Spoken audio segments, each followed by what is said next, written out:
All routes lead to doom. Beta build. Slime Prince Glitched Edition by RimuruEdward6. Chapter 17. Rimuru Tempest's Paw. Her fingers were cold, nervous, maybe. Chloe was sweet, elegant, from a good family in the capital. She spoke carefully, studied policy, tended flowers. She reminded me of peace.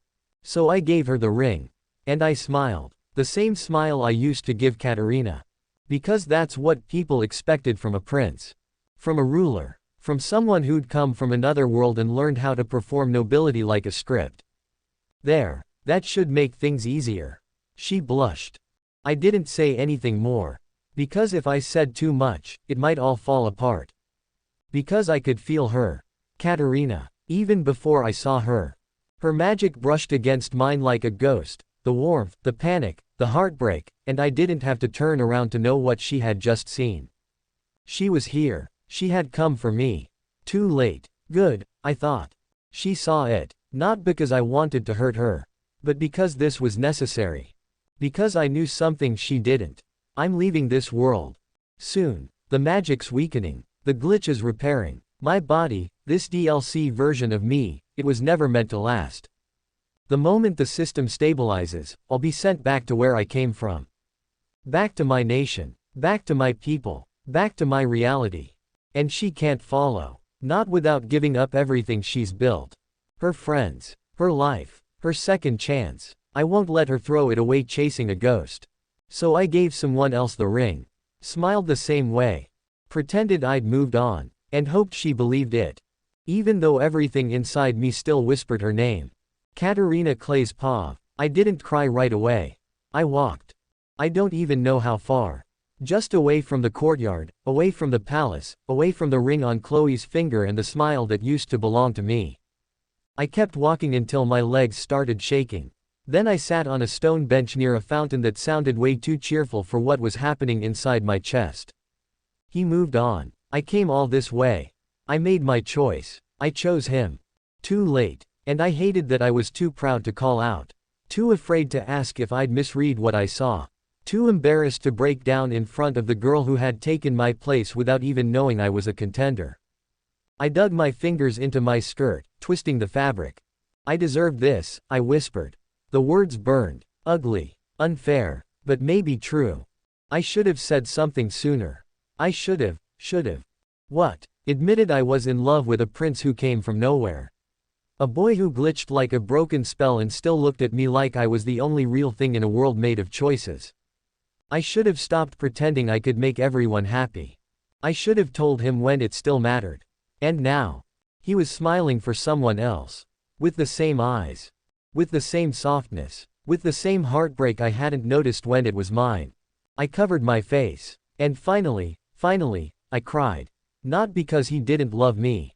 But because I realized, I still love him. And I might not get another chance to tell him so.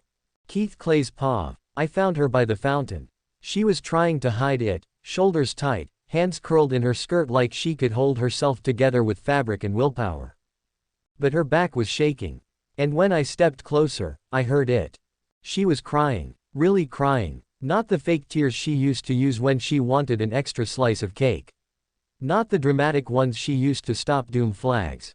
Not the loud sobbing she did when she tripped into a pond and claimed it was part of her plan. This was quiet, raw, real. I didn't say her name right away. I sat beside her, let her cry, waited. Eventually, she sniffed and said, without looking at me. You saw it, didn't you?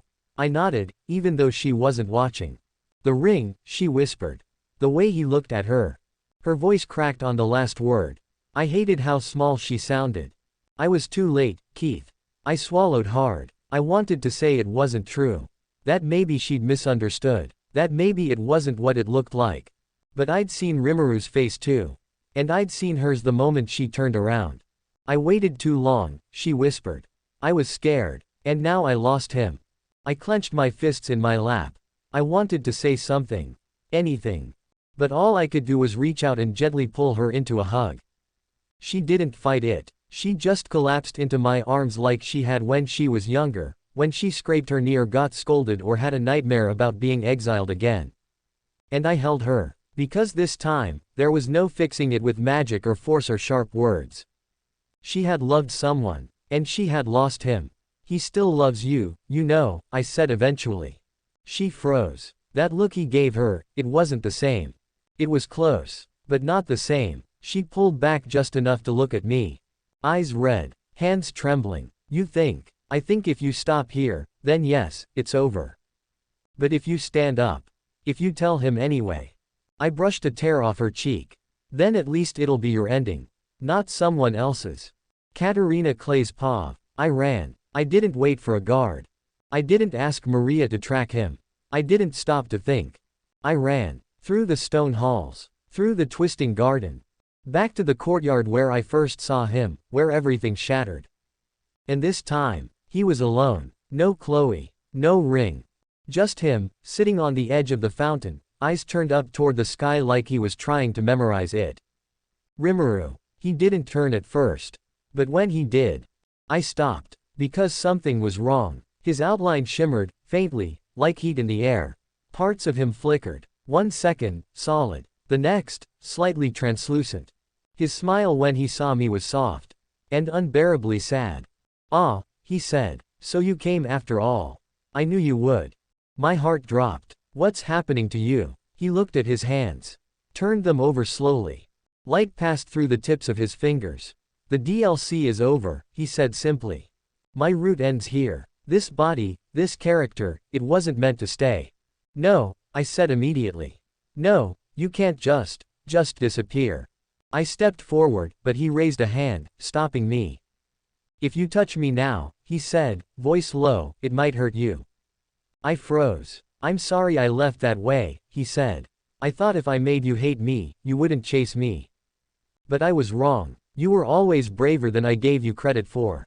My throat clenched. I didn't hate you, I whispered. He smiled again, dimmer now. I know. I took another step anyway. Even if I couldn't hold him. Even if I couldn't stop this. Even if I had to watch. I came to tell you something, I said, voice breaking. I love you. His eyes widened. And for a second, just one, he looked like my Rimuru again. The glitchy one. The one with golden eyes and a dry sense of humor and a heart he didn't know what to do with. Then I guess, he whispered, I can disappear knowing I mattered.